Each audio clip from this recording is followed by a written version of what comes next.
But you know what I think the audience might be all about? Some Doing a little thing reviews? we like to call, yes, sir. Lights, camera, action, it's review time. Dennis and Adam, we gon' blow your mind. We're stepping up to the plate, ready to swing. Analyzing movies like a scientist would play. I like how you beat me to that one. I really, really, really. I was like trying. that. I wanted to. Yeah, I don't know. No, yeah, change it up a bit. I get sick of saying all these I stupid tried things. something.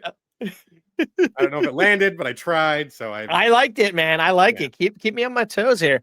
I'm very excited to hear your review of one of my favorite films of the past couple of years, man. Oh Want to yes. tell us what you're talking about?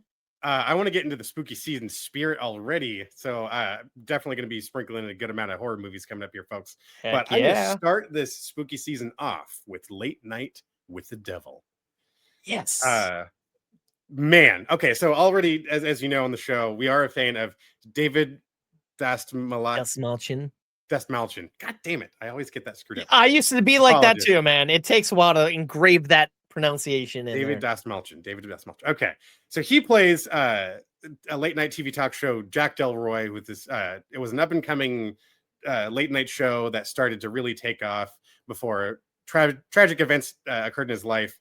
And his show and his personal life have kind of evolved into this dark sort of expression of just trying to go as far as he can and reach as high as he can in the ratings. In this fateful Halloween night broadcast, he's got someone who does seances. He's got someone who's a refuter of ghosts and the paranormal. He's got this girl who's possessed and the doctor who's taking care of her. All these crazy elements in front of a live studio audience. We get the wonderful vocalings of Michael Ironside narrating the opening to the film. I love that guy's voice. He's a great actor too, but just something about hearing him speak is just so fucking good. Especially as a narrator of a yeah crime spirituality doc type thing. I don't know. Yes, totally, 100%. No, you're good, man. As Adam said, this movie did come out a couple years ago. I did catch it on Hulu, and if you haven't seen it yet, by God, you should go check it out. I loved this movie. It was so much fun. I loved, as we were saying, it evolves from like a documentary presentation to you're watching like the raw tapes from the show taping to some other perspectives toward the end of the movie, and then you start to question reality at some points. And my God, it is quite a ride. I love the setting. I mean, you really can live in the 1976 vibe very easily with it all being limited to a single stage, pretty much the whole movie, with a couple of shots that go beyond these walls, but not much. All that found footage, sort of news footage stuff was just fucking wonderful. I mean, it was very well done down to the fine details. It's one of those Shudder films that, forgive my phrasing for those who involved in the film, you knew just where to save a few bucks here so you can really make your screen fucking shine over here. And I'm 100% on board with that. You don't need to spend 10 million fucking dollars on 2 CG shots or some shit when it's going to be, it's there for tone and it's there to move the story forward anyways. And I think they handled that brilliantly. They were able to get packed so much into a tight little package for like an hour, 40 minutes. It feels like you were told many more stories than that in a small period of time. So I loved this ride. There was some laughs sprinkled in there, and then the chills just kept ramping up until the great climax that just I did not see that coming. So that was not at all. Great fucking end to that movie. Late Night with the Devil, I'm giving 3.5 slices. It is fucking excellent. I thoroughly enjoyed it. And another feather in David's cap for sure, because that was such a cool character, and he did such a good. I can see him hosting a late night talk show now, which he has. I mean, he kind of has one. That interview series he does on. I catch bits of it on Instagram. A lot of fun. I got to actually like watch the whole thing sometime. But he's a great personality, and I think it translates well in this film. Great fucking job. And it makes you wonder why he's not the lead in more things. Like, he's a fantastic character actor and bit part player or day player. But yeah, after this, I I feel like I've seen more of him popping up, but not Yes, in the starring role. And he deserves another great vehicle that he can drive. he definitely does, and I will be showing up for that one whenever it comes along. Hmm. And movie Let's, review relay is joining in here with some James Bond talk to jump in here. She says some great young actors can play the cartoonish role. Will Porter, Ben Radcliffe, Raph Law, Aaron Pierre, Kingsley Ben Air. I feel like some of these people I've seen, and they're good. I feel like might be a little too old for the role, but still, it could be done. And I think that could be interesting. Some of those, like Aaron Pierre as Bond, Kingsley Ben Air. I love him. Poulter's great. I'm Mhm. not too sure about Raph Law or Radcliffe, but I'd take a movie review relays word on that. Nice, Thank nice, you. yeah. Yeah. Good Rex, good Rex. We'll Yeah. just have to see what era we're landing into. I'm still Definitely. that will be It could interesting. be back in the day, could be modern day. That also intrigues me. All right, so moving on, I have a new movie here, which is a directorial debut by the one and only Scarlett Johansson. I'm speaking of Elanore the Great. All right, so this stars 95-year-old June Squibb in her second leading role in the past 2 years. All right, so it's about a woman who recently lost her best friend who she's lived with for the past 11 years down in Florida, and she decides after that to go move in with her daughter and grandson in New York City. And of course, they don't want her there, and they're trying to force her into a retirement home. And they say, "Oh, why don't you go to the JCC to go make some friends?" And she accidentally ends up in uh, a grief group for people who survived the wow, I'm such sorry. Holocaust. I'm sorry, I was blanking on the word the Holocaust, sadly.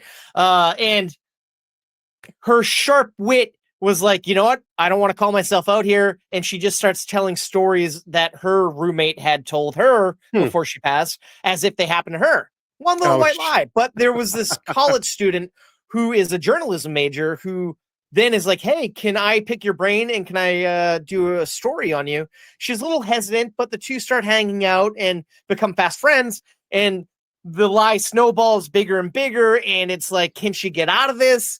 And it's interesting because it's a drama, but it's comedy. And June Squibb is just so fucking hilarious and quick witted. It's like, why did we have to wait 93 years for this woman to get in front of the camera for her mm, first leading role? And why is she 95 and just finding that audience? I want more of this. She was fantastic. And the young journalism student was played by Erin Kellyman.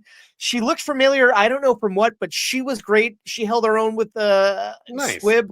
And then Chiwetel Ejiofor is her dad, and Oh, yeah, he's pretty damn good. Now those two are nice. going through something. He is like an anchor man, and his wife recently died, and he never wants to talk about it. And of course, the daughter's a little torn up because her dad's kind of checked out.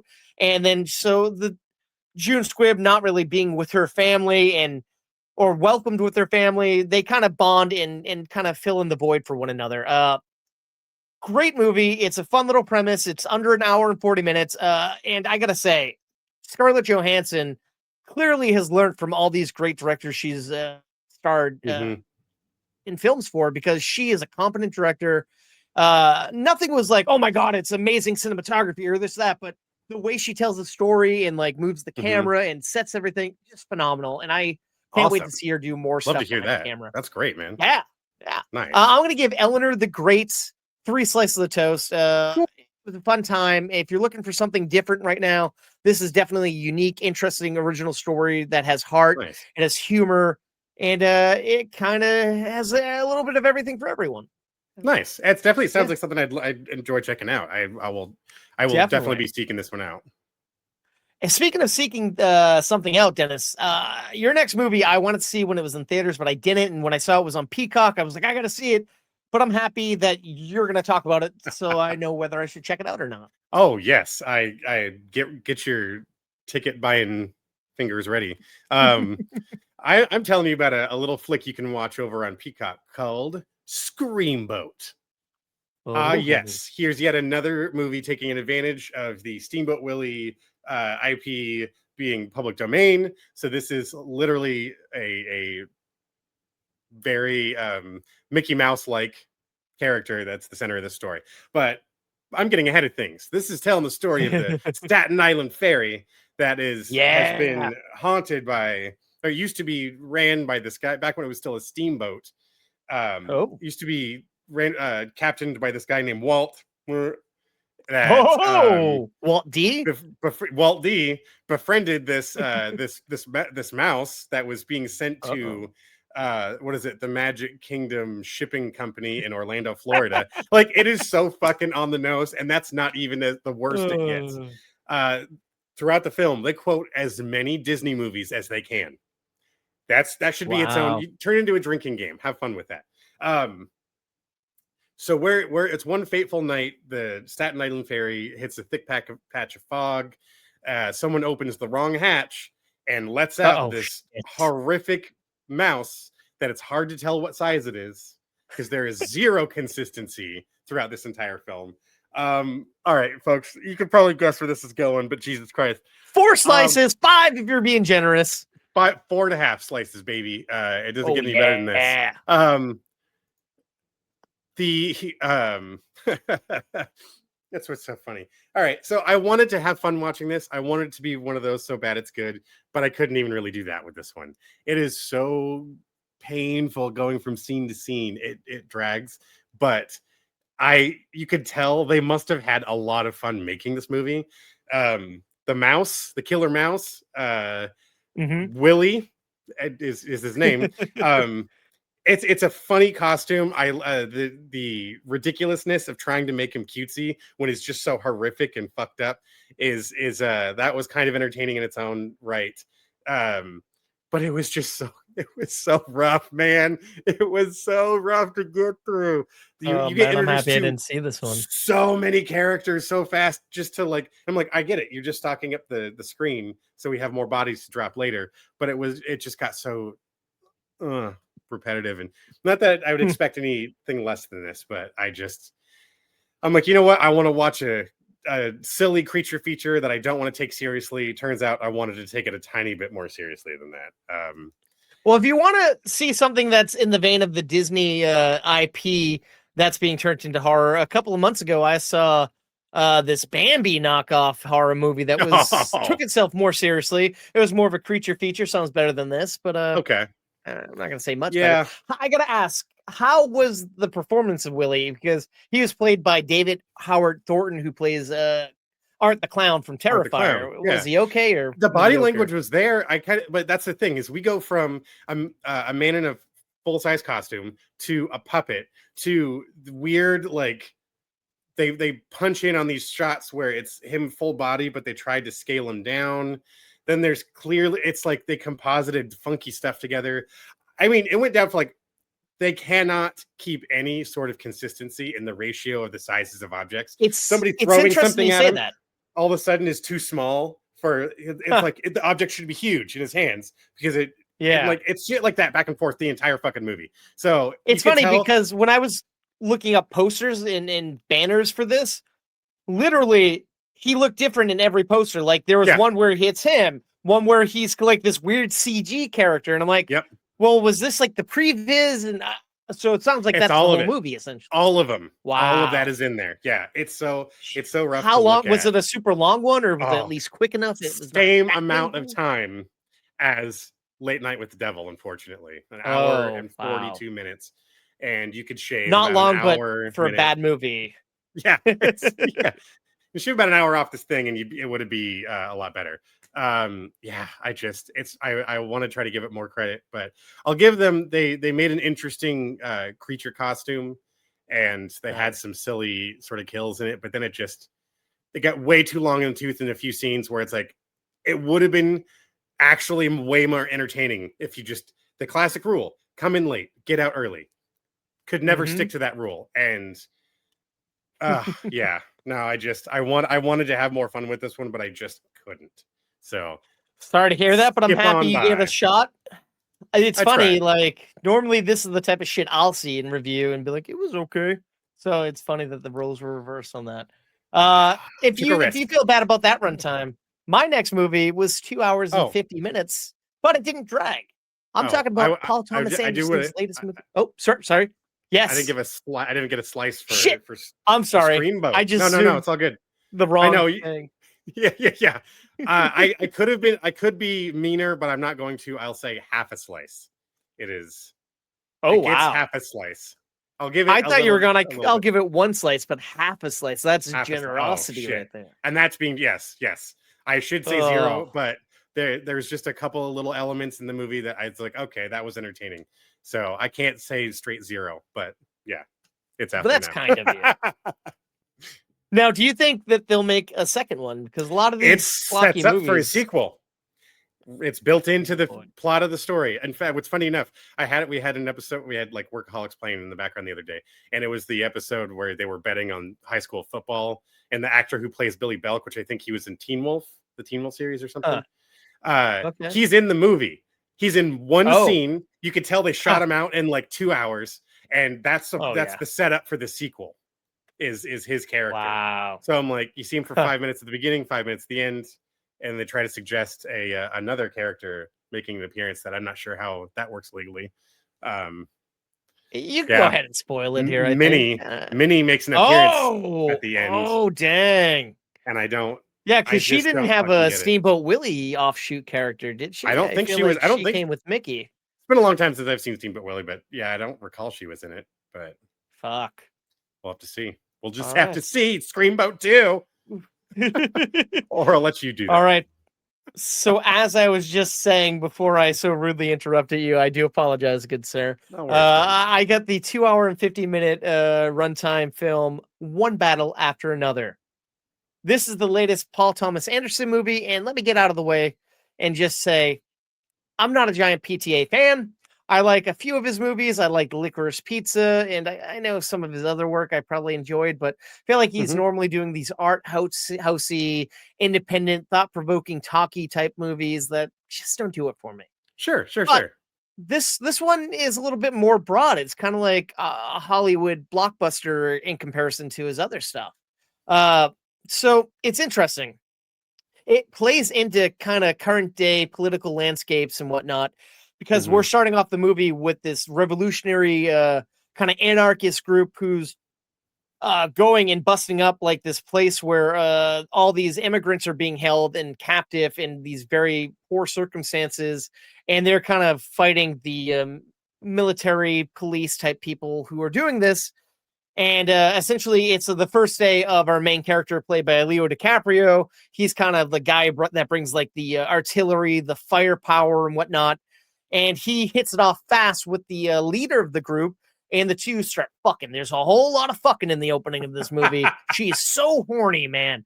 And then it goes on, and she gets pregnant, but she's still living that hardcore edge of life. Even when she's pregnant, she's drinking, she's fucking around with guns. There's no stopping her. She is just loving life, and she's the leader of this rebellious group called the French 47, I think. I'm probably saying that wrong. Because I have a shitty memory for some minute details. Anyways, so she gives birth, and Leo's like, we have a family now. We don't have to do this. It's okay. And she's like, nope. She books it out of there, and she goes off and does the job and gets captured. And then to save her ass, she has to turn her back on all her comrades, and they all got to go on the run. And essentially, Leo takes his baby, gets a new name, and then we cut forward 16 years later.